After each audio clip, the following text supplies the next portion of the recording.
Ánimo. Bueno, vamos a informar como todos los martes sobre la situación de salud en el país. Quiero manifestar, expresar mi pésame a los trabajadores, a los amigos, a los familiares de Agustín Rodríguez Fuentes, secretario general del Sindicato de Trabajadores de la UNAM, que falleció. Agustín lo conocí y estuvo como dirigente durante varios años del sindicato de la UNAM y siempre una postura de defensa de los trabajadores y al mismo tiempo de conciliación. Entonces, un abrazo a todos sus seres queridos.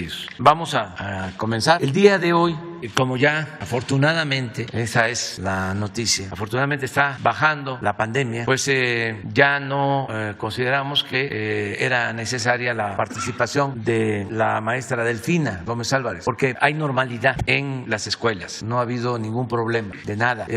Lo mismo en el caso de Marcelo, que nos ayuda para todo lo que es el abasto de vacunas, pero lo cierto es que ya tenemos vacunas suficientes. Podría decirles que están garantizadas las vacunas para todo el año, las vacunas de refuerzo. Ya tenemos adquiridos los lotes que nos harían falta para el refuerzo y pagado además por adelantado, o sea, no tenemos problema. Y por lo mismo, como ya están las vacunas en sitio, pues tampoco va a participar el general secretario Sandoval, que nos ayudan en la logística y en la distribución, porque no tenemos ahora que informar sobre distribución de vacunas, porque ya lo que se tiene está en los estados. Entonces, por eso, nada más, el doctor o los doctores están aquí con nosotros para informarnos de cómo vamos. Adelante, doctor. Con su permiso, señor presidente, muy buenos días a todas y todos ustedes. Los saludo con el afecto de siempre. Y como ustedes ya oyeron, es oportuno tener esa visión de la pandemia, que bueno, de la vacunación, pero no podemos olvidar y por lo tanto continuamos con el compromiso de estar informando sobre los medicamentos adquiridos por el sector salud para nuestro país. Y como pueden ver en la imagen, y ustedes ya conocen los elementos de la compra consolidada, ahora se han distribuido 646 millones de medicamentos y material de curación. En la siguiente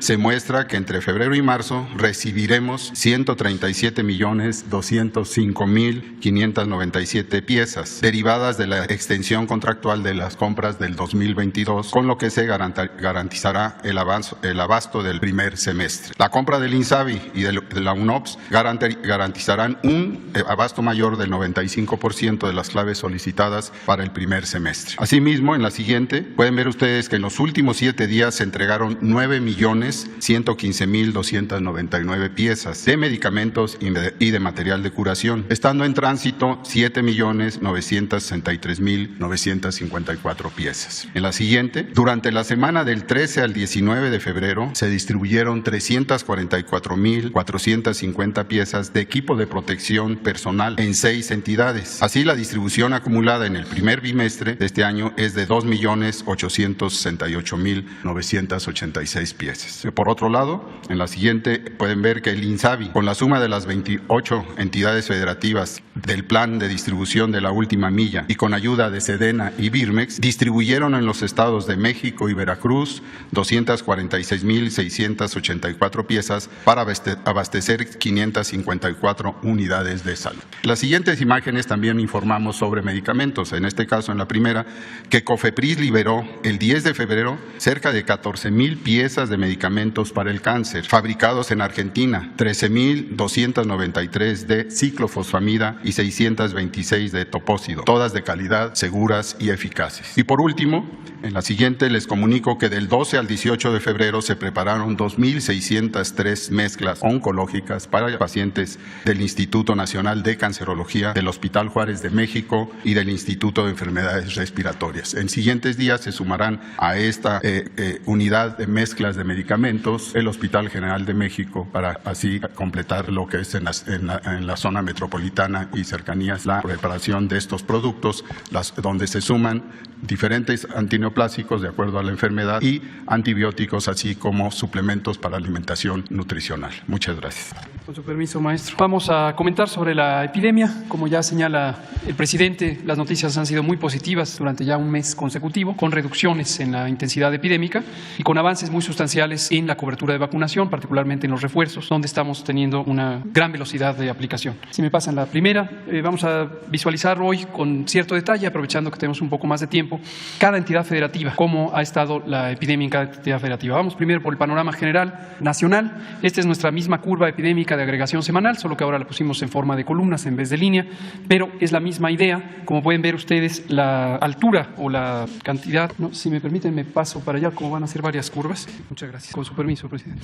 Aquí lo que quiero aprovechar para hacer notar es las 4 curvas epidémicas, los 4 ciclos de epidemia de COVID-19 en México, y en esta ocasión aprovecho para que ustedes visualicen lo que en su momento destacamos como una curva plana. No quisiera perder la ocasión de que la vuelvan a visualizar 2 años después, cuando hablamos de que aplanamos la curva en el inicio de la epidemia. Esta curva es evidentemente más plana que cualquiera de las otras 3, no se diga la más reciente. ¿Cuál fue en su momento la importancia estratégica de este aplanamiento de la curva mediante las medidas de la Jornada Nacional de Sana Distancia y lograr ganar tiempo suficiente para acondicionar los hospitales y hacer la más grande expansión hospitalaria que haya ocurrido en el continente, según lo ha reconocido la Organización Panamericana y Mundial de la Salud? Esta curva plana fue lo que nos permitió. Vámonos al contraste con la curva número 4, segunda, tercera, cuarta, que es la de Omicron, donde tuvimos una gran cantidad de casos, pero como en su momento lo dijimos, desde finales de noviembre, cuando se conoció esta variante del virus, había signos de que iba a haber una propagación muy grande, pero poca intensidad en términos de enfermedad grave, y así se comportó, así lo fuimos anunciando cada uno de los días. La siguiente, por favor. Aquí vemos la hospitalización. Vean ustedes cómo el patrón es muy diferente. En vez de que la última curva sea la más grande, es la más pequeña. Primera curva, segunda curva, que fue la más intensa, y después tuvimos la tercera y la cuarta, y tenemos una reducción o una comparación de 82% con respecto al punto máximo de la epidemia, el momento en que nos encontramos actualmente en ocupación hospitalaria. Nunca superó el 50% la ocupación hospitalaria nacional, porque tuvimos suficientes camas, producto de la reconversión, pero además teníamos ya una gran proporción de la población vacunada cuando llegó esta cuarta ola. La siguiente. Lo mismo en las defunciones. Vean ustedes que la segunda ola fue la más intensa y después tuvimos la tercera y la cuarta, y también la comparación es muy notoria entre el punto máximo de la segunda curva y el momento actual. Hay 76% de diferencia. Y afortunadamente llevamos también ya 2 semanas consecutivas de reducción de la mortalidad. Ahora vamos a ver en las siguientes lo que ocurre en las escuelas. Esto también lo hemos estado destacando porque es un monitoreo que nos interesó desde el inicio, cuando decidimos que se abrieran las escuelas para no perder ya los beneficios de la actividad educativa, y fuimos monitoreando para que no hubiera contagios en las escuelas. Lo que encontramos es que no los hubo, siguió reduciendo la epidemia, y fue durante el periodo vacacional de invierno donde empezó la cuarta ola, completamente independiente de la apertura de las escuelas. Igual que en todas las edades, hubo un incremento de los casos, menor proporción de casos graves. Afortunadamente en la infancia es donde existe la menor probabilidad de que haya enfermedad grave, y después empezó desde el 15 de enero a reducirse. Y el porcentaje de personas menores de edad que representan casos en la epidemia se mantuvo estable o incluso disminuyó a lo largo de esta curva número 4. La siguiente nos muestra la afectación de escuelas. Ha estado fluctuando desde punto 2, la semana pasada informamos punto 12, actualmente punto 14, una pequeña variación. El número o proporción de escuelas que han tenido algún grado de afectación mayormente se presenta un caso en algún salón, se interrumpe la actividad en un salón o a veces en los planteles durante 5 a 7 días. La siguiente. Ahora sí vamos a ver en las entidades federativas, cada una de las entidades federativas, para que usted, si vive en cualquiera de estas 32 entidades, identifique lo que ha pasado en su localidad. La siguiente. Vámonos una por una, pero de manera ágil. Vamos a estar viendo lo mismo, la curva epidémica de casos registrados en la gráfica grande en color azul, y en el recuadro más pequeño en color verde la curva de defunciones, los dos elementos más indicativos del curso de la epidemia. Este es Aguascalientes, y en todos los casos vamos a ver una primera curva generalmente plana, una segunda curva más intensa, una tercera curva más pequeña, y la de Omicron, la cuarta curva más grande en número de casos, y vean ustedes en la mortalidad. Aquí vemos que ya está disminuyendo, y lo mismo la mortalidad está en descenso. Mismo patrón para las 32 entidades federativas, lo vamos a ir apreciando. La siguiente, este es Aguascalientes. Baja California, lo mismo, casi se acaba ya la epidemia en Baja California, lo mismo las defunciones en claro descenso. La siguiente, Baja California Sur, mismo patrón. La siguiente, Campeche, lo mismo, casos, defunciones. La siguiente, Chiapas, lo mismo. Vean ustedes también la variación que existe en la intensidad de las curvas epidémicas entidad por entidad. Esto también en su momento lo destacamos desde el inicio de la epidemia, y la presentación de la epidemia no ocurrió al mismo tiempo en todo el país. Esto es lo que en su momento dio lugar al semáforo de riesgo COVID como un mecanismo diferenciado de estimar el riesgo epidémico, la probabilidad de que haya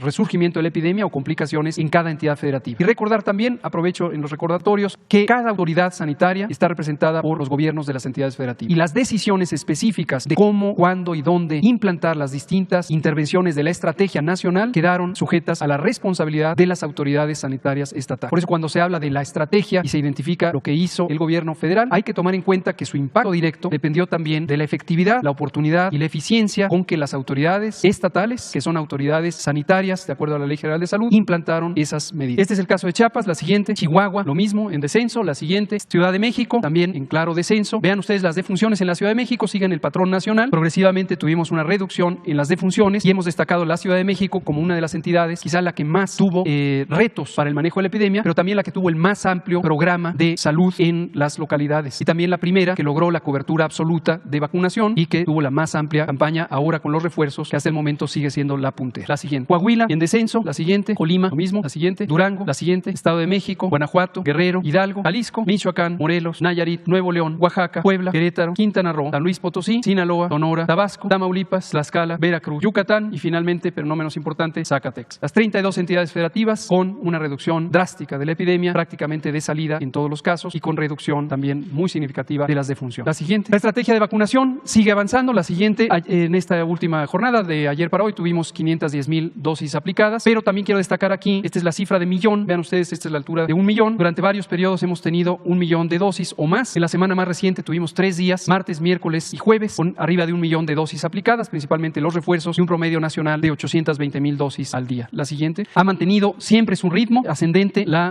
curva de dosis aplicadas. La siguiente corresponden ya a 85 millones de personas, mayormente 93% esquemas completos. La siguiente. La cobertura nacional, como hemos destacado, está arriba del 90%. Ninguna entidad federativa está por debajo de 70%. Las que han significado un reto mayor son los estados que tienen dispersión territorial y poblaciones rurales, Chiapas, Oaxaca, Guerrero, pero encontramos muy buena colaboración tanto de las autoridades locales como desde luego de las poblaciones y las autoridades municipales. La siguiente. Este es el resumen de lo que se ha logrado. Es 86% la cobertura para cualquiera de las edades que se están involucrando, 90% la cobertura en adultos, es lo que acabo de presentar. Y vean ustedes, niñas, niños, adolescentes, 14 a 17 años, 52%. La siguiente. Respecto a los refuerzos, estos son los grupos de edad específicos, 69% la cobertura en personas de 60 años y más, 43% en personas de 40 años y más y 24% en el grupo que se abrió hace 12 días, el grupo de personas de 30 a 39 años. La siguiente. Hemos recibido 202.5 millones de dosis de estas 7 vacunas. Aquí se ve lo específico. Como ya habíamos anunciado, estamos en proceso de recibir 18 millones de dosis adicionales del mecanismo COVAX. Nos queda todavía pendiente que nos entreguen el producto y tenemos reservas completas de las que han llegado. Ya se han distribuido prácticamente todas, se han aplicado prácticamente todas, pero con estas 18 millones y otro tanto que quedará por definirse por parte de COVAX, tenemos suficiente para cubrir todos los refuerzos que están pendientes. La siguiente. El último mensaje es un recordatorio. Ya abrimos todo el registro, todo el preregistro para niños, niñas y adolescentes de 12 a 14 años si tienen las enfermedades crónicas que aumentan el riesgo de COVID grave y que hemos anunciado repetidamente, 15 años en adelante, tengan o no tengan alguna condición de salud, y personas adultas 18 años en adelante. La página es mivacuna.salud.gov.mx y es importante registrarse, nos ayuda a planear la distribución de vacunas, pero toda persona que no se haya vacunado es bienvenida a vacunarse en los puestos de vacunación. Muchas gracias, presidente. Vamos a de este lado, porque ayer estuvimos las dos compañeras, 3, 4, 5, pues, y queda pendiente, 6. Buenos días, presidente. Hans Salazar, de Noticiero en Redes.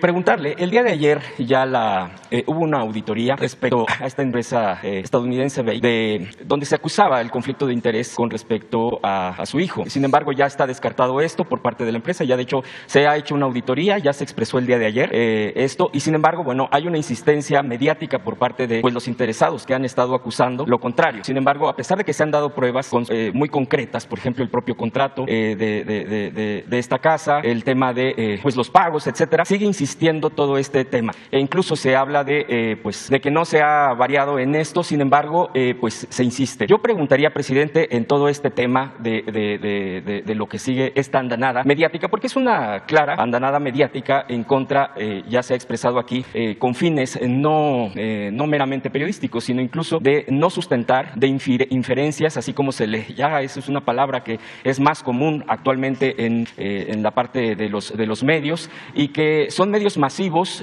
son periodistas que, bueno, pues han tenido ya un papel muy concreto de estar golpeando directamente. Pero también aquí está el entramado de un conjunto de organismos, incluso internacionales. Permítame, y aquí ya también se ha mencionado, la USAID, que depende del Departamento de Estado de Estados Unidos, que directamente está financiando, o por lo menos hay elementos que comprueban este financiamiento a Mexicanos contra la Corrupción, bueno, así mencionado, del señor Claudio X, y que tiene el vínculo con el señor el señor que le llaman Lord Montajes. Ahora bien, hay otras organizaciones como NED, Atlas Network, Cato Institute, que han estado también inherentes al tema de la política nacional. Por ejemplo, han venido conferencistas claramente con una tendencia ultraderecha, claramente con una tendencia opuesta al signo del propio gobierno de la Cuarta Transformación, en donde han estado inmersos. Usted ya ha pedido también información respecto al origen de estos recursos, a que se informe informe. Sin embargo, este tipo de organismos siguen operando. Por ejemplo, hay varios empresarios que tienen que ver con sus organizaciones que aparentemente son no gubernamentales, o así se les ha mencionado, o de la sociedad civil, pero están haciendo una operación política claramente, y que estos recursos probablemente sigan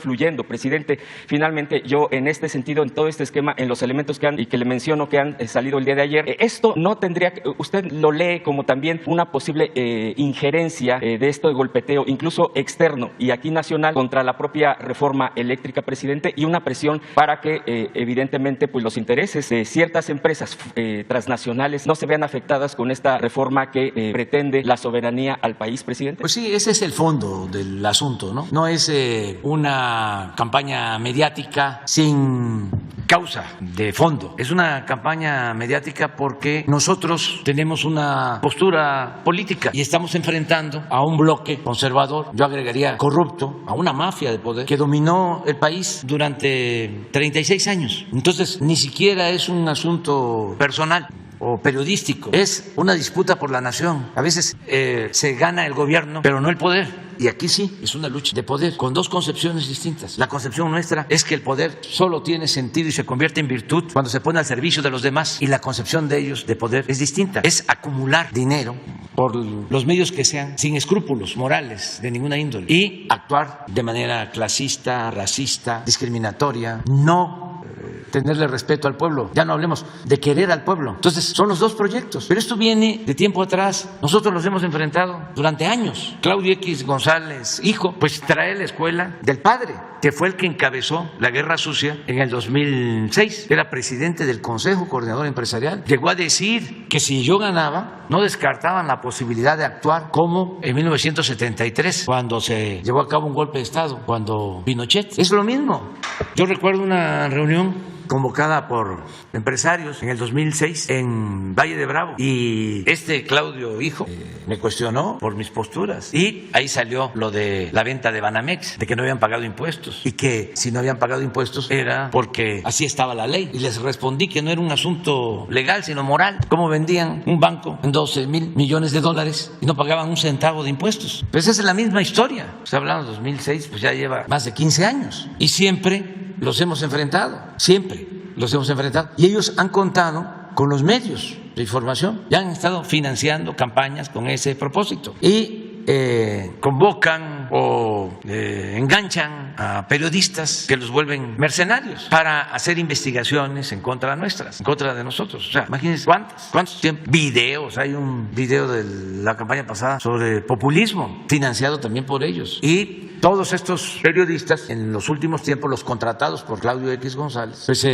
surgen del Reforma, algunos hasta del Proceso, pero la mayoría del Reforma. Estos que hacen la investigación, que hizo la supuesta investigación de la casa de José Ramón, viene de AM, de León, que es el equivalente al Reforma de Guanajuato. Y se atrevió a decir Carmen Aristegui de que era un hombre o un periodista objetivo, que por eso ella... De prestigio. De prestigio. Pues sí, en ese ámbito donde se forman, tienen prestigio, porque están alineados a un bloque conservador. Entonces el propósito es dañarnos, el que puedan desacreditarnos, nada más que no lo han logrado ni lo van a lograr, porque tenemos autoridad moral. Ya lo he dicho varias veces. Si fuésemos corruptos como ellos, o deshonestos, porque no solo es dinero, es deshonestidad, falta de ética en el periodismo, es mentir, hacer daño sin tener elementos, sin tener pruebas. Bueno, si no tuviésemos como escudo nuestra autoridad moral, ya nos hubiesen destruido. Es más, no estaría yo aquí, no hubiésemos aguantado. Pero hemos salido de la calumnia ilesos. Esta fue otra andanada y vendrán otras. Y es muy importante también que todo esto se ventile, se sepa de que los medios, no todos, pero sí son defensores de grupos de intereses creados, de gente que no pagaba impuesto, que manejaban la política económica, tenían mucha influencia con los presidentes. Imagínense si Claudio, papá,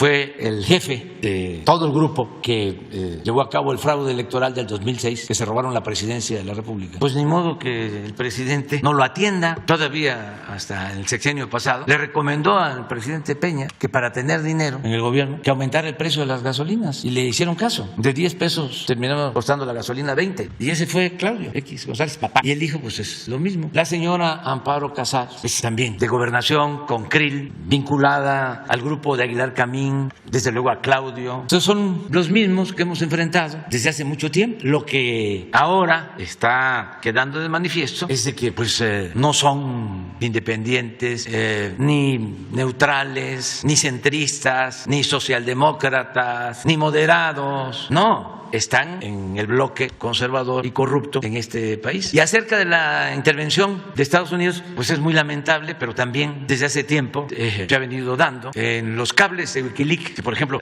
toda esa gente, todos esos periodistas, ninguno demanda la libertad de Assange, de Wikileaks, que los tienen presos. Ninguno. Porque en sentido estricto pues no son periodistas, no enfrentan pues, al poder opresor, no, enfrentan a quienes luchan en contra de la opresión. Entonces, ¿pero qué dio a conocer este periodista, este investigador? Pues son los cables de la información secreta, y ahí en esos cables que tienen que ver con México aparecía que la señora Denise Drescher iba a la embajada de Estados Unidos a informar. Entonces, ¿qué me puede sorprender? Que ahora siga con esa postura, o que pertenezca a un grupo que recibe dinero del gobierno de Estados Unidos, como este grupo de Claudio X González, de la señora Casar. Pues es lo mismo. Yo lamento mucho que el gobierno de Estados Unidos no cambie su política exterior, que sigan practicando la misma política de hace 2 siglos. ¿Cómo se llamaba el embajador famoso? Poinsett. Se van a cumplir 200 años de que comenzamos con la relación o el reconocimiento de las relaciones entre Estados Unidos y México. Este año se cumplen 200 años. Y Poinsett era embajador de Estados Unidos en México y se metía a la política interna. En ese entonces los partidos eran las logias masónicas, y habían 2 logias, la yorquina y la escocesa. Y Poinsett, pues desde entonces tenía una representación del gobierno estadounidense. Pero bueno, ya pasó tiempo. ¿Cómo va a ser lo mismo? Yo no estoy tratando este asunto de manera sistemática porque la verdad me apena. Son de estos asuntos que dan pena ajena, como en cuestiones fundamentales como el tratado comercial, la integración económica comercial de América del Norte. ¿Cómo voy a tratar esos importantes temas para las naciones con el dinero que le dan a Claudio X González y a la señora Casar? O sea, es rebajarse como gobiernos y como naciones. Ojalá y pues se haga una revisión de esas políticas. Es lo mismo del señor Ted Cruz. ¿Cómo se llama? Ted Cruz. Ted Cruz, sí. Imagínense, ¿por qué se mete? Porque es amigo de Junco. De Reforma. ¿Qué tiene que meterse? Yo le diría a los estadounidenses que son nuestros amigos, que tenemos muchos amigos en Estados Unidos y muchos amigos estadounidenses de origen mexicano, pues que consideren a ese señor como un metiche que está auspiciando la discordia. Y esto que lo tomen en cuenta por si este señor quiere seguir siendo senador o gobernador o presidente, pues que no estén pensando en una persona así. Claro que somos libres, pero imagínense un candidato a algún cargo en cualquier país que se mete en la vida interna de otro país. Entonces, a mis amigos estadounidenses, a nuestros paisanos, pues que no le tengan confianza a este señor Ted Cruz, porque es chueco, así de claro. Presidente, ¿es guerra híbrida lo que está? ¿Manden? ¿Usted ve también que este esquema es la guerra híbrida en contra del gobierno de la 4T? Sí, es una especie de golpismo mediático. Esto lo aplican en todo el mundo. Cuando hay un líder, un dirigente, un gobierno que defiende los intereses del pueblo y que no se somete al dominio oligarca, siempre tratan de socavarlo, de disminuirlo, y para eso pues son las campañas, ¿no? Imagínense esto último, de que hay un conflicto de intereses, casi hizo un acuerdo con una petrolera para que le rentara una casa a mi hijo. Ese es el gran periodista, ¿cómo es que dijo Carmen Aristegui? Prestigioso. El prestigioso periodista. Pero desde luego, como esa mentira se repite y se repite y se repite y se repite, pues puede convertirse en verdad o confunde. Por eso hablo de que la calumnia cuando no mancha tizna. Además, los conservadores, que no solo son estos corruptos, tranzas, también son gente que tiene un pensamiento retrógrada. Entonces esos son dogmáticos, esos creen todo, se tragan todo, con gusto además. No entienden nada. Esto lo saben en las familias, ¿no? Hay quienes tienen hermanos, tíos, papás, así, y no pueden hablar con ellos. Se llega a casos en donde no se tocan esos temas en familia, porque no hay ninguna posibilidad de que entren en razón. Yo también por eso no dedico mucho tiempo a querer convencer a la élite y a algunos sectores de clase media. No, les digo como lo mencionaba el maestro Pellicer, sigue usted su camino, ahí vas bien, sigue escuchando a Loret, sigue escuchando a Carmen Aristegui, sigue leyendo el Reforma, vas muy bien, el Universal, ahí la llevas, está bien, estás bien informado. O sea, a mí me importa más y dedico mucho más tiempo a estar informando a la mayoría del pueblo y no me cuesta mucho trabajo, porque es una mente más abierta, limpia y desde luego muy leales, muy leales. Imagínense, hay políticos, mujeres, hombres, que nosotros les dimos la oportunidad. Yo soy responsable, soy culpable, porque los invitamos a participar y sin nada, sin haberles hecho nada, traicionaron el movimiento. Eso no pasa con la gente humilde, con la gente pobre. Yo a veces digo, ¿y esta señora que me quiere meter a la cárcel, qué le hice? Sí, lo único fue que cometí a lo mejor el error de invitarla, pero ¿en qué la dañé? No, en nada. Es un pensamiento conservador. También lo entiendo, pero eso es lo que está sucediendo. Ahora, no hay que desaprovechar el momento que estamos viviendo. Esto nunca se había presentado. Son tiempos interesantes, son momentos estelares en la historia política del país y significan cambios, es transformación. Lo que tenemos que buscar es que continuemos aún con la guerra sucia sin caer en la violencia, nada más. Pero como la gente está tan informada, tan consciente, como lo hemos dicho, el que actúa mal queda en evidencia y hay cosas que se tienen que seguir tratando, debatiendo, como lo de los sueldos de los altos funcionarios públicos. Seguirle la pista al dinero, ahí está la clave. Poderoso caballero don dinero, está todo, y no dejarse engañar de que es distinto esta periodista o este periodista que este otro. No, es como antes que se decía que un partido era distinto a otro. No, son iguales, unos corruptos hipócritas y los otros corruptos cínicos. Es lo mismo en el periodismo. Lo decía el doctor Nava, decía, aquí en San Luis hay dos periódicos, uno abiertamente en contra de nosotros y otro pseudo plural. El que más daño nos hace, decía, es el pseudo plural. Por eso es cuando dicen que son distintos Carmen que Loret.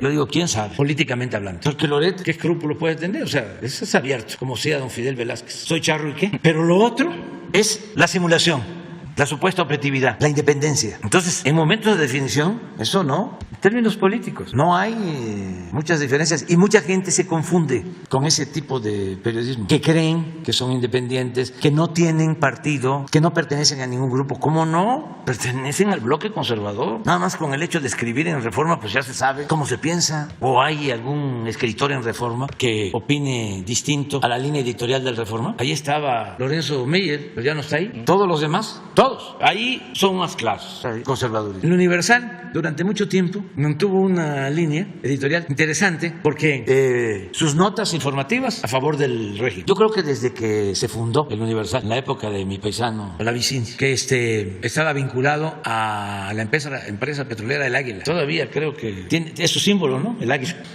La empresa. Y bueno, con el tiempo, pero ahí escribía el ingeniero Alberto Castillo y varias gentes de izquierda y gente consecuente. Entonces tenían la parte editorial era, vamos a decir, plural. Escribía gente pues honesta, pero la línea del periódico en lo informativo pues era completamente apegada al régimen, de subordinación al régimen. Y algo todavía conservan porque ahí están los moneros, cuando menos Helio Flores, ¿sí? Que yo y puede ser que esté escribiendo alguien ahí, uno o dos, pero todavía algo, ya muy poco. Últimamente les apretaron a todos y me mandaron a decir algunos de que ya les pedían de que se lanzaran en contra de nosotros, pero todavía hay algo. Bueno, con Helio ya es. Y está Meyer también, Lorenzo, los domingos Lorenzo Meyer. Y Lorenzo Meyer, los sí. Domingos. Pero en el Reforma, nada. Y forman parte pues de ese grupo. Entonces, no. Y muy vinculados a esta política de financiamiento de Estados Unidos, o de injerencia de Estados Unidos en los asuntos internos del país. Segundo tema, presidente. Hay la empresa Euskadi que existió hace mucho tiempo, La Llantera. Bueno, pues tuvo un proceso que usted seguramente conoce, de los trabajadores que estuvieron en lucha incluso por décadas. Llegaron a formar tenían un sindicato muy fuerte de defensa de sus derechos, de honestidad. Sin embargo, bueno, pues los poderes económicos que incluso llegaron a intervenir por las negociaciones, por los acuerdos, las ventas, compras, etcétera, de acciones, llegaron a formar una cooperativa. La cooperativa actualmente existe. Sin embargo, también desafortunadamente pues el dinero, el tema de quienes manejan luego las cooperativas. Por ejemplo, el caso aquí mismo se ha expuesto de Cruz Azul, pues llega a corromper también a quienes encabezan. Ahí incluso le han entregado, entiendo yo, escritos a usted en sus propios recorridos. Esto está en la sede allá en el estado de Jalisco, en el Alto de Jalisco, el que encabeza y que están acusando, señalando más de 300 trabajadores de esta cooperativa, integrantes a Jesús Torres Nuño, que es quien ha estado manejando pues todo lo que tiene que ver con los recursos, los inmuebles, una serie de propiedades que no es poco, no es menor, es bastante grande, e incluso posibles desvíos en los recursos de la propia cooperativa, por ejemplo, en el tema de las aportaciones al IMSS, de las cuotas. Ellos tienen elementos y documentos al respecto de tener evidencia de posibles desvíos. Entonces, aquí lo que se está pidiendo, y repito, ya le han entregado peticiones al tema, es que está atorado esto en la Junta Federal de Conciliación y Arbitraje. El tema de la Secretaría del Trabajo no ha aportado bastante en cuestión de apoyarlos, de acompañamiento, pues como sus derechos también pudieran estar siendo defendidos, y también están pidiendo esta investigación a la propia cooperativa, a quienes están controlando esto de parte de la Unidad de Inteligencia Financiera eventualmente, si es que obviamente hay los elementos suficientes que serían entregados por parte de ellos mismos, los trabajadores. Entonces, presidente, yo le preguntaría si pudiera ser, si usted está enterado de esto, entiendo, le digo que le han entregado documentos, y si esto se pudiera estar procediendo por parte del gobierno federal de acuerdo a sus facultades. Bueno, se lo encargamos a Pablo Gómez. Pudiera que recibir los reciba directamente a los cooperativistas. Se ponen de acuerdo con eso. Sí. Directamente con Pablo Gómez. Y por último, presidente, ya no es pregunta, yo ya he hecho mis preguntas, pero sí creo que así como aquí lo digo con todo respeto a mis compañeros, que obviamente podemos tener diferencias, aquí se han expresado en el espacio de la mañanera, diferentes voces de mis compañeros, tenemos diferencias, pues de dónde venimos, los medios, etcétera. Yo lo digo abiertamente, así como se han expresado aquí, no todos somos Loret, no somos mercenarios, muchos, no estamos en ese tipo de línea, y también creo que se tiene que escuchar en este tipo de espacios en la mañanera que habemos comunicadores a partir de diferentes experiencias de las propias plataformas digitales, de redes sociales, que no estamos de acuerdo, y bueno, yo hablo por mí, yo no vengo a hablar por más, pero varios compañeros que yo conozco y que simpatizamos en la libertad de expresión, no compartimos ningún tipo de actitudes mercenarias, y muy al contrario, estamos por la libertad de expresión, y creo que aquí se debe de escuchar también, así como respetuosamente hemos escuchado a otros. Y la diferencia, por ejemplo, que tenemos es que más allá de no preguntar, al contrario, creo que tenemos que preguntar, tenemos que avanzar y no revolver las cosas de una persona que ha estado usando los medios para golpear para fines políticos partidistas o políticos de ultraderecha. También habemos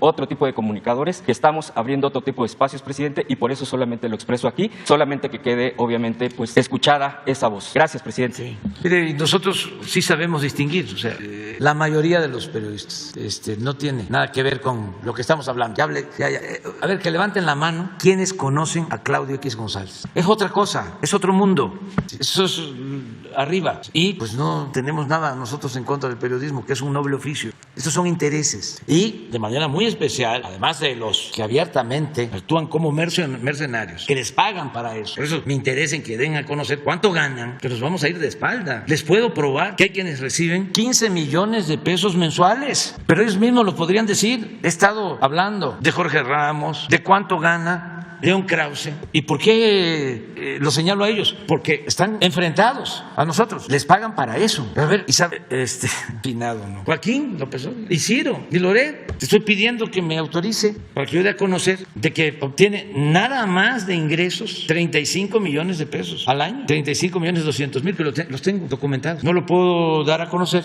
mostrar las pruebas porque... Y también decirle a Carmen Aristegui que no es cierto de que ella no está ni a favor ni en contra mía, no es cierto, está en contra mía, para hablar claro. Y no habría ningún problema que estuviese en contra mía si yo no formara parte de un movimiento de millones de mexicanos que queremos llevar a cabo una transformación en el país. Ahora sí que no es conmigo, es con un movimiento transformador. Si ella no cree en eso, es otra cosa, pero nosotros sí creemos en eso y luchamos por eso y defendemos esa causa. Y además tenemos mucha fe en el porvenir y estamos sintiendo de que vamos avanzando y por eso estamos contentos, a gusto, felices. Entonces, que también entienda que no es un asunto personal, que ella tiene un pensamiento y está sin duda alineada al bloque conservador, y nosotros estamos en contra de ese bloque conservador que consideramos ha sido el causante de las desgracias de la mayoría de los mexicanos. Así, pero con los periodistas de ninguna manera. Miren, yo llegué a vivir al Palacio porque aquí vivió y murió Juárez y vivo en un departamento, y les diría modesto para como vivían antes. Sí, es un palacio, pero yo ocupo un departamento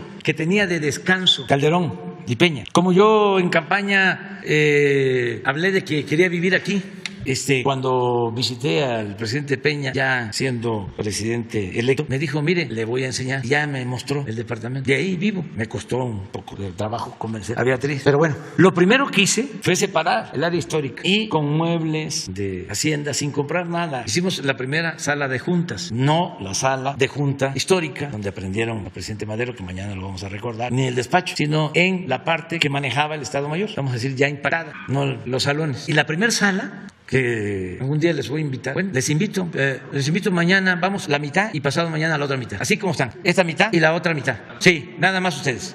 Pero ya.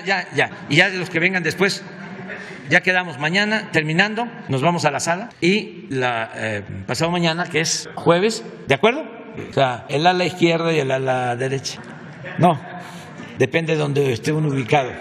Bueno, mañana les invito. ¿Saben cómo se llama la sala? Daniel Cabrera, que es el periodista que más admiro, el director del Hijo del Aguizote. Así se llama la sala, Daniel Cabrera. Y entra uno y está la placa, no tenemos ninguna foto, y dice Daniel Cabrera y los olvidados. Y van a ver qué periodistas hay ahí. Desde luego, nada que ver con integrantes de medios de información que se han formado pues en el esquema de la política del poder y en los últimos tiempos en la política neoliberal. Entonces, mañana les invito para que es un poco por lo que él plantea. O sea, yo no estoy en contra de los periodistas, estoy en contra de quienes se venden, se alquilan, que están al servicio de estos grupos de poder. Y son grupos de presión, porque saben también para qué los usan, para sacar prebendas. Por ejemplo, esto de Loret, pues está demostrado de que tiene financiamiento de, ¿cómo se llama Latinus, vinculado con la venta de medicamentos a gobiernos. Entonces, ¿para qué usan ese periodismo? Pues para amedrar, para sacar provecho. Y además, si no se les dan concesiones, contratos, ahí va el reportaje en contra. Pero en fin, ya.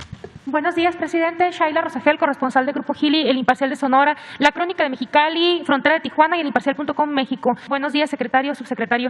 Presidente, sobre los hechos reiterados de violencia en Caborca, donde alrededor de 50 vehículos la semana pasada irrumpieron en Caborca y, bueno, se llevaron a 5 personas que ya fueron liberadas. Presidente, ¿qué avances tiene en las investigaciones sobre lo que está sucediendo ahí en Caborca? Y, pues, ¿qué se va a hacer para evitar que estos hechos se repitan? Ayer usted comentaba que Sonora salió en el quinto lugar ahí entre los 6 estados, donde se concentra el 50% de los homicidios por lo que ocurre en Ciudad Obregón y Caborca, precisamente. Entonces, que nos pudiera comentar. Pues vamos a continuar apoyando en Sonora para enfrentar estos grupos. Esto tuvo que ver, según alguna información, con detenciones que se han llevado a cabo en esa región de Sonora. Y fue así espectacular. Afortunadamente ya liberaron a los jóvenes y ya hay, vamos a decir, tranquilidad. No quisieron hablar, no han querido hablar los jóvenes. Entendemos por qué, pero se está actuando en Caborca y también en Cajeme, en toda la región estamos trabajando. Y sí, en los últimos tiempos estaba en quinto lugar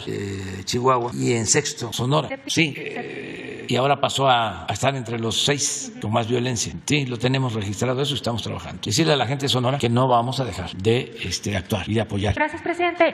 En otro tema, presidente, preguntarle, cuando ya se termine la aplicación de las dosis de refuerzo de la vacuna para los grupos prioritarios, si han pensado o analizado en incluir a los niños de 5 años en adelante, ya que se incluye ya a los adolescentes, pero a este grupo de edad preguntarle esto. Sí, se está revisando de acuerdo a lo que se recomienda, ¿no? En estos casos.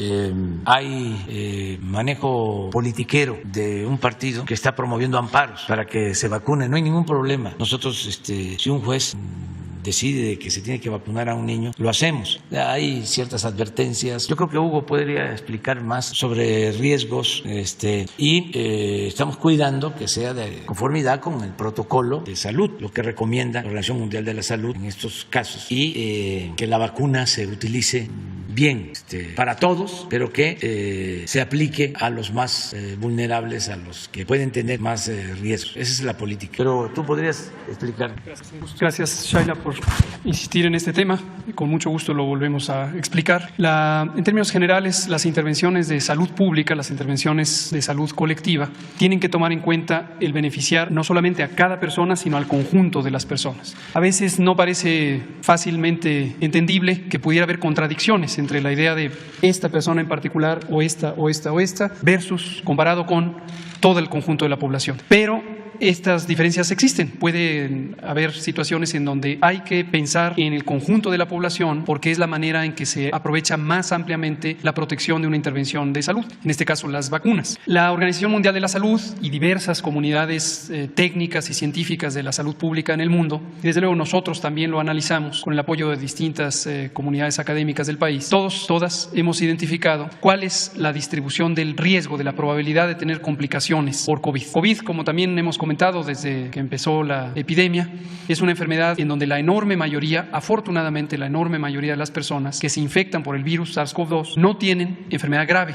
cerca del 85-87%. Lo que tienen es una enfermedad leve, se autolimita, se resuelve espontáneamente por la respuesta del propio organismo. Pero hay un 15-12% que sí puede tener enfermedad de importancia, llegar a ser hospitalizada o desafortunadamente morir, como ha ocurrido en todo el mundo. Ahora, ¿quién tiene la mayor probabilidad de morir o de resultar hospitalizada o de requerir intubación? Las personas adultas, particularmente a partir de los 45 años en adelante, 46, 47, 48 hasta los 100 años o más. Conforme aumenta la edad, aumenta la probabilidad de que haya complicaciones. Por debajo de los 45 años, la probabilidad es todavía más baja y más baja y más baja y más baja. Y el mínimo de probabilidad de complicación está precisamente en las personas, en los niños de 5 a 10 años. Tienen el mínimo riesgo de todo el riesgo posible de tener complicaciones. ¿Qué debe hacer uno cuando piensa científica, técnicamente en la salud pública? Debe cuidar que un recurso como la vacuna se utilice prioritariamente en las personas que tienen la mayor probabilidad de complicarse, porque cuanto más pronto uno proteja a esas personas, más pronto uno disminuye el peligro y más ampliamente disminuye uno el peligro. Si por presión social o por interés de grupo uno empezara a dispersar el esfuerzo en México, en cualquier otro país, entonces no se lograría el impacto que se puede tener de una intervención como la vacunación contra el virus SARS-CoV-2. Nunca hemos tenido resistencia u oposición a proteger a nadie. Nos interesa que todas estén protegidos. Pero efectivamente la distorsión que se ha hecho en los medios, desafortunadamente a veces eso crea un cerco informativo y la población se confunde porque le dan información falsa, torcida, distorsionada. Nos quieren hacer aparecer como que somos Herodes casi, que no queremos a los niñas y niños. Eso es absurdo, eso no tiene ningún sentido. Pero tenemos que cuidar que el beneficio sea el más grande. Entonces, en este momento seguimos priorizando a los grupos de edad que tienen el mayor riesgo, como lo definimos desde el 8 de diciembre de 2020, cuando presentamos aquí el programa de vacunación. Y esto es exactamente compatible con lo que hasta este minuto recomienda la Organización Mundial de la Salud, la Organización Panamericana de la Salud. Y si ustedes revisan los planes o las estrategias de vacunación de la mayoría de los países, van a encontrar la misma lógica técnica. Ahora, un último elemento, el jurídico. Efectivamente, esta intención de desvirtuar, de pervertir, de sabotear las estrategias de salud pública o las políticas de interés colectivo por personas en lo individual tiene doble componente. Hay una parte que quiero volver a destacar, como lo hemos hecho muchas veces, nos parece completamente legítimo. Una mamá, un papá, un abuelo, abuela, cualquier familiar que vea a su hijo de manera directa y dice, yo quiero que mi hija, mi hijo estén protegidos. Totalmente legítimo, entendible, es un sentimiento natural, muy noble. No tenemos nada en contra de eso. Lo que sí nos parece muy lamentable es que haya grupos de oportunistas que por razones económicas o por razones políticas o por lucimiento estén cazando prácticamente a personas que tienen ese noble sentimiento, familias, para estarlas estimulando a hacer estos amparos y llegar a resoluciones judiciales. Hoy es 22 de febrero. Precisamente hace 3 años, el 22 de febrero de 2019, la Suprema Corte de Justicia de la Nación estableció una tesis de jurisprudencia. Esto quiere decir un pronunciamiento, una sentencia que ha sido repetida y se establece ya como un criterio general. Esa tesis de jurisprudencia, por cierto, lo he mencionado muchas veces, me llama la atención que ningún medio de comunicación le haya interesado investigar sobre qué es eso. Pero hoy es 22 de febrero. Hace 3 años, la Suprema Corte estableció formalmente 2 perspectivas, 2 dimensiones del derecho a la protección de la salud. El derecho individual, que es más comúnmente identificado, y es cada uno de nosotros tenemos derecho a que se nos proteja nuestra salud en lo individual. Pero la Suprema Corte de Justicia reconoció que hay otra dimensión y es la colectiva, la grupal. Y no solo eso, sino que estableció que si en algún momento entran en contradicción lo grupal, lo colectivo, lo poblacional, tiene precedente. Precisamente porque también en términos jurídicos, si no hubiera un criterio general, a capricho o a capacidad de persuasión de los casos individuales, se estarían desviando las políticas, los programas, las estrategias que protegen al conjunto. Hace 3 años lo estableció la Suprema Corte de Justicia. A ver si alguien tiene curiosidad e investiga y revisa exactamente por qué también en términos jurídicos estamos procediendo conforme a la ley. Gracias, subsecretario. Nada más para precisar, mi pregunta es si cuando ya se terminen de vacunar, en vacuna de refuerzo a los grupos prioritarios, si están analizando que siguieran los niños de 5 años en adelante. Y también el presidente mencionó que están viendo o han visto algunos riesgos en la vacuna, o sea que ha sido como, si nos pudiera ahondar un poquito en eso. Gracias. Qué bueno. Gracias, Shaila Rosagel, por retomar este tema. Y espero que esto pase el cerco informativo, pero desde luego a través de ustedes. No tengo mucha esperanza que en los medios corporativos, como los que señalaba el presidente, vamos a encontrar esto. Seguramente lo que vamos a ver mañana en el encabezado es: López-Gatell insiste en que no se vacunen a los niños. Cuando uno piensa en una intervención de salud, la que sea, hay que sopesar 2 elementos: el beneficio y el posible riesgo que pudiera conllevar. El beneficio está en proteger frente a, pensemos en esto, en el COVID, la probabilidad de tener enfermedad grave. Ya dijimos que si nos vamos a niñas, niños de 5 a 10 años, su riesgo es muy bajo. Entonces, la probabilidad de que haya beneficio es pequeña, porque el riesgo de entrada es muy bajo. Entonces, ya no agrega mucho más el vacunar. Las personas, las familias que de manera muy legítima tienen la preocupación por sus hijos, les vuelvo a decir con todo aprecio y respeto, no piensen en que las niñas y niños tienen el mismo riesgo que hemos visto y que nos ha marcado a todos con tristeza de las defunciones, las hospitalizaciones que ocurren en las personas adultas. Psicológicamente uno está pensando en lo terrible que ha sido la epidemia, uno voltea a ver a su hija o hijo y piensa que le va a pasar lo que ha pasado con esta epidemia, pero no, niñas y niños tienen un riesgo muy bajo, excepto por supuesto quienes tienen comorbilidades, y por eso llevamos ya meses vacunándoles con la vacuna contra el COVID. Por el otro lado, cualquier producto farmacéutico puede tener consecuencias. El riesgo también es muy bajo de que haya una complicación, afortunadamente, y si no, no se utilizaría la vacuna, si no fuera segura. Pero cuando uno ya piensa en el balance de riesgo versus beneficio, cuando hay un bajo beneficio, puede ser que pese más el riesgo. Algunas complicaciones, como puede ser la miocarditis, la inflamación del corazón, ocurren en probabilidad muy baja, pero si se compara con la probabilidad de que sea benéfico en una población con riesgo muy bajo, puede quedar empatado o incluso puede inclinar la balanza a decir, mejor no corro el riesgo, porque el beneficio es muy bajo, aun cuando el peligro de daño también sea muy bajo, ¿no? Respecto a la pregunta, y para no dejarla suelta, aunque la hemos abordado muchas veces, con mucho gusto lo volvemos a explicar, no tenemos resistencia a que eventualmente, si la evidencia es convincente de que se necesita esa protección en niñas y niños, pudieran llegar a ser consideradas. Desde el principio lo planteamos en el documento. Vean el documento del 8 de diciembre de 2020, está planteado desde el principio. Pero eso lo vamos analizando de manera dinámica. No perder de vista que hay muchas otras vacunas que existen y precisamente no se incorporan en el esquema de vacunación por las distintas realidades. Pongo un ejemplo, la vacuna de varicela, la vacuna contra la varicela, o la vacuna contra la hepatitis A, esa es otra. Pero hablemos de estas dos, de varicela y de hepatitis A. La hepatitis A es una enfermedad que si da en la niñez, la enorme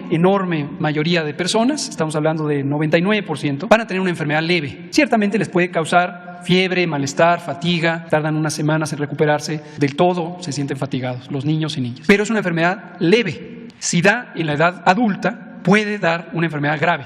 También en la minoría, pero puede ser grave. Sin embargo, cuando uno considera la perspectiva poblacional, colectiva, uno puede identificar que la utilidad de la vacuna es muy baja, porque la gran mayoría de las personas en México ya tienen anticuerpos contra hepatitis A después de los 15 años. La varicela lo mismo, la varicela exantemática es una enfermedad que si da en la infancia es una enfermedad leve. Generalmente da entre los 8 y los 10 años de edad. Da fiebre, da ronchas, da vesículas, pápulas, deja algunas lesiones, pero es una enfermedad leve. Y pasados los 15 años, la enorme mayoría de las personas en el mundo, no solo en México, ya tenemos antecedente de varicela y tenemos anticuerpos contra varicela. Entonces, la vacuna igualmente no está incorporada en la gran mayoría de los esquemas de vacunación del mundo. Entonces, son ejemplos de vacunas que sí existen. Si uno lo piensa en forma individual, uno diría, yo quiero tener esa vacuna. Pero uno tiene que pensar en la política pública general y el balance entre su utilidad, su riesgo y el beneficio general que puede dar. Gracias. Adelante. Gracias, presidente.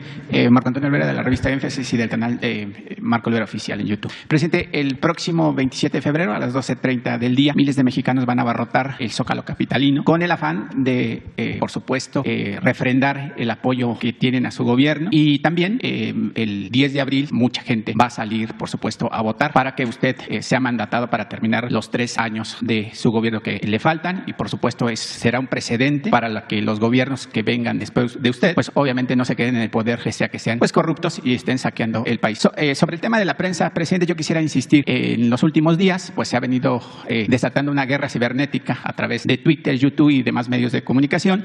Sin embargo, yo quisiera escuchar su reflexión. ¿Cuál es el futuro de la prensa mexicana y de la prensa mundial? Porque pareciera que la prensa, no toda, por supuesto, pero pareciera que la prensa pues sigue haciendo de las suyas. En Suiza, los habitantes y el gobierno de ese país han votado para que ya nunca más se les dé dividendos del dinero público a la prensa. ¿Cuál es su reflexión sobre el futuro de la prensa, presidente? Aunque ya ha dado una explicación, pero yo quisiera saber cuál es el futuro que usted ve de la prensa, tanto de México como del extranjero, conociéndolo, porque pues ahora pues pareciera que Carmen Aristegui, Ciro Gómez Leiva, Carlos Marín y Loret pues han entrado al top 10 de las mentiras y el saqueo que han hecho a través de los grupos de poder, donde pues ellos han sido los cómplices de ese tema. Le tengo dos preguntas, si me lo permite. Bueno, yo pienso que es un proceso de transformación que se va a dar de manera autónoma, independiente, aplicando la máxima liberal de que la prensa se regula con la prensa, que va a ser necesario que haya un cambio. Por ejemplo, aquí en México,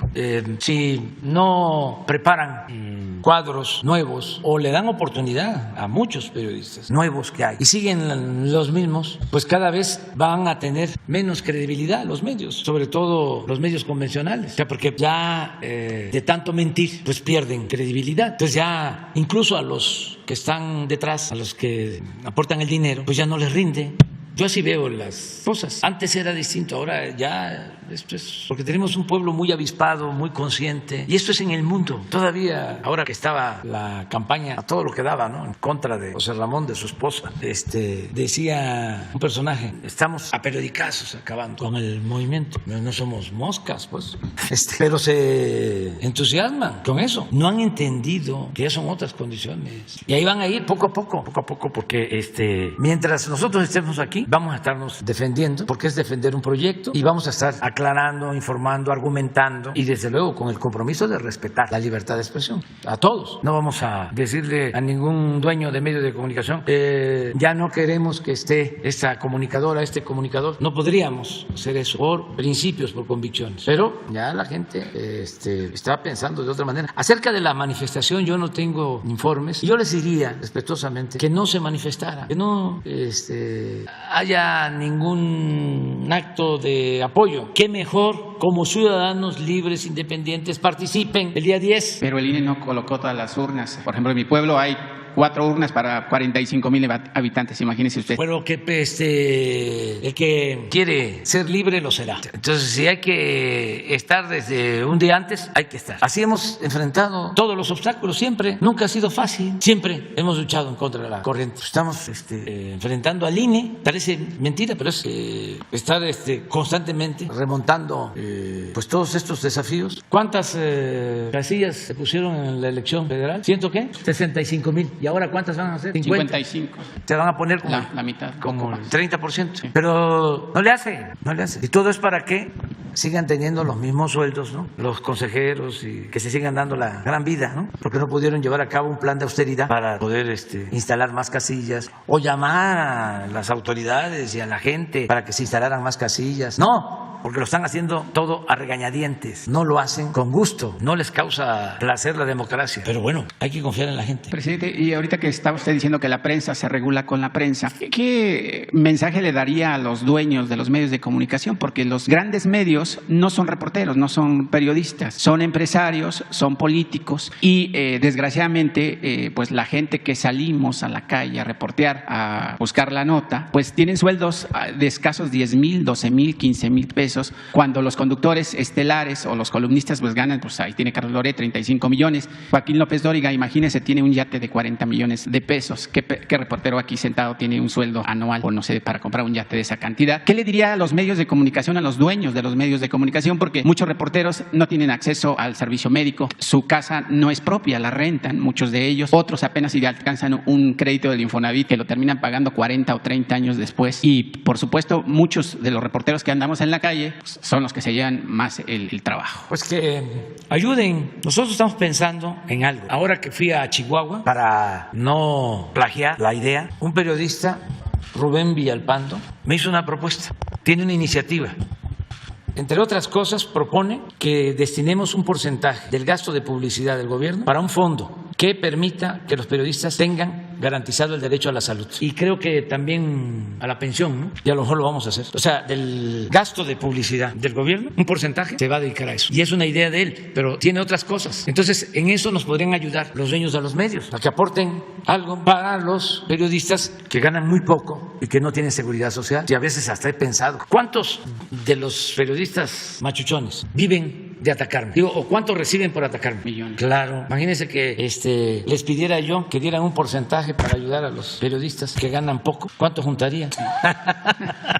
Pues, porque para eso les pagan. Porque tener un gobierno con respaldo popular, a ellos no les conviene, a los potentados. Ellos necesitan o tener peleles, empleados, o gobiernos debilitados, que siempre necesiten favores de ellos. Oye, échame la mano, voy a hacer una gira y quiero que le pongas color y calor. O en tus columnas. Tenía un amigo extraordinario, periodista, Rodolfo Peña, gran periodista, escritor, y escribía y tenía una sección que se llamaba precisamente contracolumna. Era su contracolumna, porque lo que estaba de moda en ese entonces era la columna, y esa era la contracolumna. Lo que no tiene que ver con la politiquería, lo que prevalecía. ¿Qué dicen ahora en esta columna? Habían columnas famosísimas y que recogían muchísimo dinero. Entonces él escribía su contracolumna en donde trataba los asuntos pues que tenían que ver con los trabajadores, con el pueblo, con la gente. Otro periodismo, pero sí vamos a revisar eso y que pues les dé vergüenza. Además ya saquearon bastante, ya que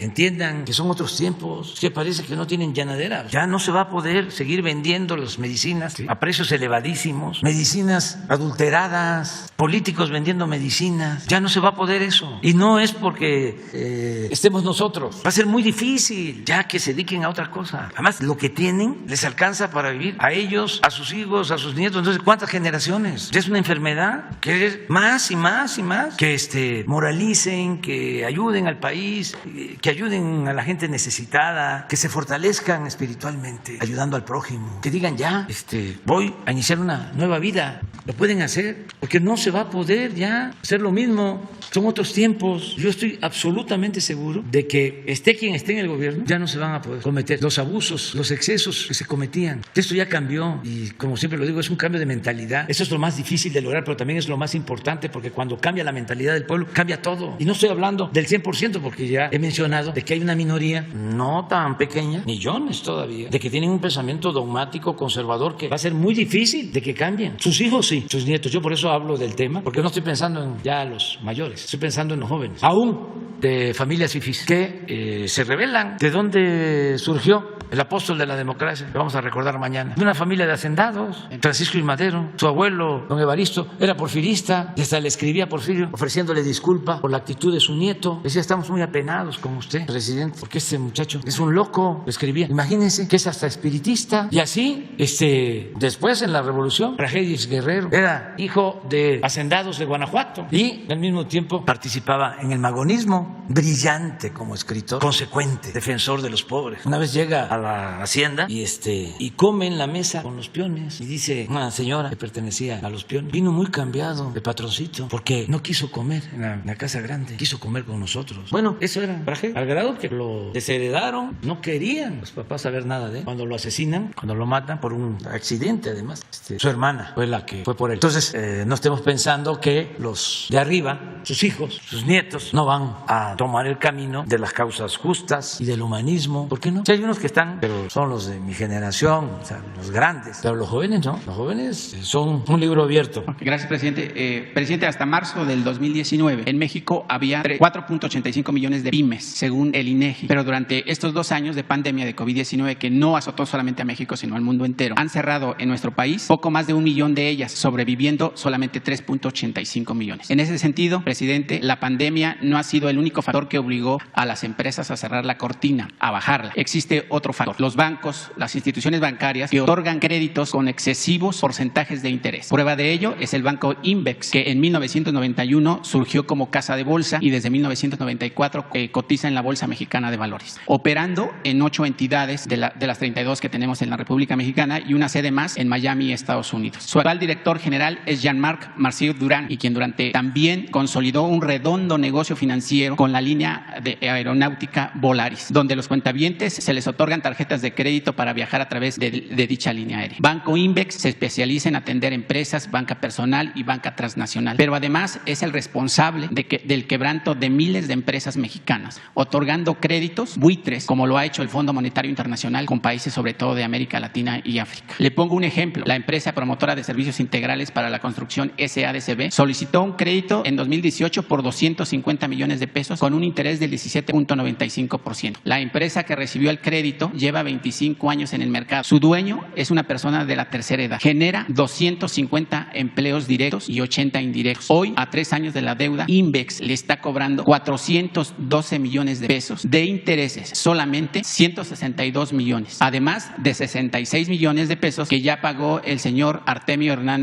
Herrera Gutiérrez, quien encabeza la mencionada empresa, que solamente dice que en estos últimos meses ha pagado los últimos 11 meses 66 millones de pesos. Presidente, este vacío que existe por parte de los bancos es por el tema del código del artículo 2111 del Código Civil Federal y los artículos correlativos de los códigos civiles de los estados que comprenden la República Mexicana. Presidente, ¿qué hacer con estos bancos? ¿Qué está haciendo la Secretaría de Hacienda y Crédito Público para permitir esos altos porcentajes de créditos? La Comisión Nacional Bancaria de Valores, porque prácticamente en México no estamos para cerrar empresas, presidente, y permitir que los bancos sigan teniendo grandes ganancias. El año pasado Bancomer obtuvo millones de dólares solamente en nuestro país gracias a sus operaciones. Bueno, vamos a pedirle a Leti que platique contigo y que se atienda al señor afectado y que se le pida a la Comisión Nacional Bancaria de Valores un informe sobre este caso, si te parece. Sí, presidente, y rápido porque aquí los compañeros se van a molestar, solamente vengo 2 veces al mes. Presidente, existe una población de poco más de 120 millones de personas. De ese rubro, 61 millones son mujeres, o sea que ellas, las mujeres, representan poco más del 52% del total de la población. Su gobierno se ha caracterizado por ser incluyente de las mujeres, donde hoy existen gobernadoras, alcaldesas, embajadoras, cónsules, ministras de la Corte y jueces, entre otros cargos. En ese sentido, presidente, el Poder Judicial y en especial las que imparten justicia para las mujeres siguen siendo los mismos verdugos de su propio género, o sea, las mujeres, quien según un reporte del CONAVIN, 94% de los delitos que sufren las mujeres en México quedan impunes, sin resolverse, o se favorece a los maridos, novios o compañeros de vida de estas mujeres. ¿Cómo combatir la falta de justicia en su gobierno cuando ahora las mujeres son las mismas que violentan a otras mujeres, quienes favorecen a los verdugos a cambio de pagos y preventas? Le voy a poner un ejemplo de una de las miles de ellas, donde la señora Victoria Domínguez de la Sierra está siendo víctima y despojada por la juez séptima en materia de lo familiar de la Ciudad de México, la maestra María Margarita Gallegos López, quien en contubernio con el esposo de Victoria Domínguez de la Sierra, el señor Jorge Rincón Dueñas, están despojando de sus bienes y sometiéndola a presiones psicológicas porque además de tener múltiples enfermedades, pues también tiene la que más prevalece es la tiroides. Este caso de violencia, presidente, en contra de una mujer por otra mujer que ejerce la justicia, entre comillas, está en el expediente 748-2020 en los juzgados de lo familiar de aquí de la Ciudad de México. Pues también le pedimos a Leti que nos ayude. Yo sí les puedo decir que las mujeres están cada vez participando más, que no son concesiones que se otorgan, sino que las mujeres están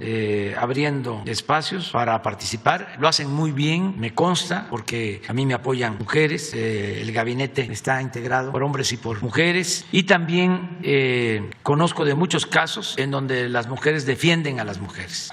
Muchos. Les pongo un ejemplo, un caso. La secretaria de Seguridad Pública, que es mujer, que atiende a todos, pero ante la denuncia de feminicidios y de abuso a mujeres, ella tiene un equipo especial, y así en otros casos. Entonces, para esto lo vemos con el Poder Judicial, incluso en la judicatura, que hay mujeres que nos consta que son defensoras de mujeres, y se ve el caso. Pues ustedes 2, 3, mañana, si les parece. Es que ya se nos pasó el tiempo. Esos son las dos compañeras y el compañero. Mañana abrimos con ustedes y queda el compromiso que terminando nos vamos a la sala, y pasado mañana ustedes. Esta es la sala. Es que no, pero no se alcanza. No, pero mañana también que vayan fotógrafos, desde luego, que vean. ¿Mande? Sí, hoy al mediodía tenemos una comida aquí. Sí, necesitamos que venga Román a ver cuando pueda y a mostrar lo que estamos haciendo sobre espacios en general para mejorar la situación urbana en colonias y los espacios deportivos, porque se están construyendo estadios, canchas, que nos traiga un informe y que también nos dé a conocer la situación de la regularización o el plan de desarrollo urbano de Tulum, incluido el Parque Nacional de Tulum, el Parque del Jaguar. Nos vemos.